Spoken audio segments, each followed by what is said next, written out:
Bonjour! Comme nous avons pu le découvrir dans les derniers épisodes, SNCF Réseau s'est engagé dans une transformation profonde en déployant un énorme chantier de modernisation de son réseau ferroviaire. Et ce, pour faire face à de nouveaux enjeux, comme l'amélioration de la qualité de ses services, l'augmentation de l'infrastructure, mais aussi répondre aux nouvelles règles d'harmonisation du réseau ferré européen. Alors, est-ce que j'ai tout bon? Oui, tu as parfaitement compris, Étienne. Ah, bon, bah, super. Et alors, est-ce qu'on n'aurait pas pu faire plus simple, en fait?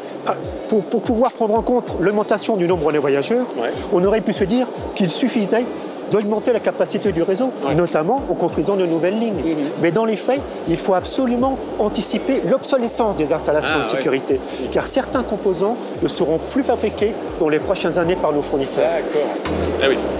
European Railway Traffic Management System, appelé ERTMS, modernisation de la gestion opérationnelle des circulations des trains, encore appelée MGOC, ou encore la commande centralisée du réseau, connue sous le nom de CCR, ce sont de nouveaux outils intégrant les dernières technologies qui voient le jour.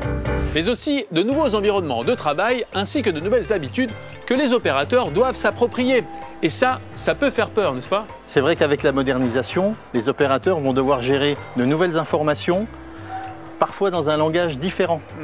Même s'ils vont bénéficier simultanément de plus de systèmes d'assistance et de plus d'outils d'aide à la décision, le risque pour les opérateurs est d'avoir l'impression qu'ils ne pratiquent plus le même métier.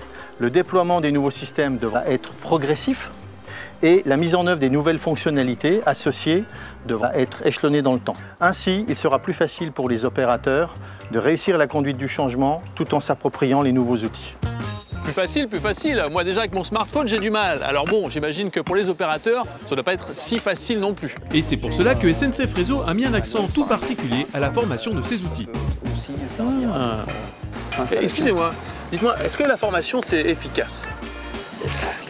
Eh bien, la formation, c'est nécessaire pour nos collaborateurs pour qu'ils puissent monter en compétences. Et ça fait partie de l'entreprise. Depuis très longtemps, on forme nos agents de manière à ce qu'ils puissent acquérir les nouvelles technologies. Après, j'ai l'impression qu'il peut y avoir des personnes qui sont inquiètes par cette phase de formation, mais dans les faits, finalement, comment ça se passe? C'est vrai qu'on peut être inquiet par rapport à de nouvelles technologies, mais on a finalement des populations très larges, des anciens qui transmettent le savoir-faire, et puis des plus jeunes qui sont friands de ces nouvelles technologies et qui sont justement souvent demandeurs par rapport à toutes les technologies qu'on a dans l'entreprise.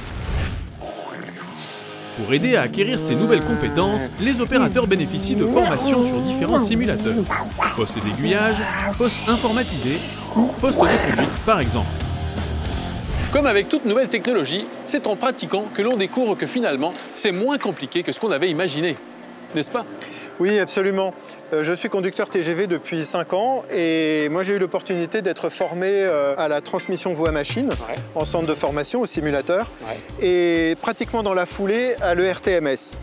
Et tant les situations normales étaient relativement simples, le système est ergonomique, etc. En revanche, la partie incident est quand même très complexe. Et en fait, j'ai découvert que les procédures avaient été travaillées tant au niveau des SNCF Réseau qu'au niveau de l'entreprise ferroviaire, des SNCF Voyageurs.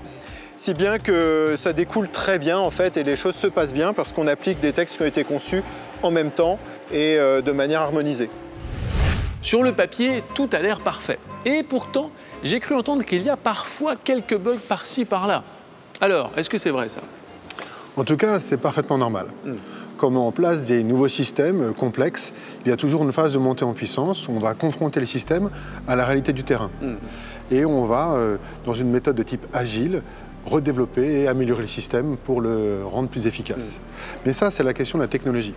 La vraie question de l'innovation, c'est est-ce que ça résout des problèmes et est-ce que ça transforme la vie des utilisateurs? Et les grands projets de modernisation et de digitalisation sont là pour ça. Ils sont là pour résoudre les problèmes des opérateurs de SNCF Réseau et résoudre des problèmes vécus par les voyageurs. De la même manière que les anciens systèmes à leur début, ces nouveaux outils doivent se roder et monter en puissance. Mais les avantages se font déjà ressentir.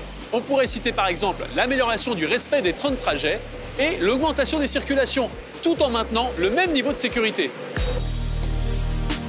Visiblement, SNCF Réseau a parfaitement pensé sa mutation technologique. D'autant qu'à ce jour, les nouveaux outils déployés ne délivrent que 10% de leur capacité, de quoi voir arriver sereinement l'avenir.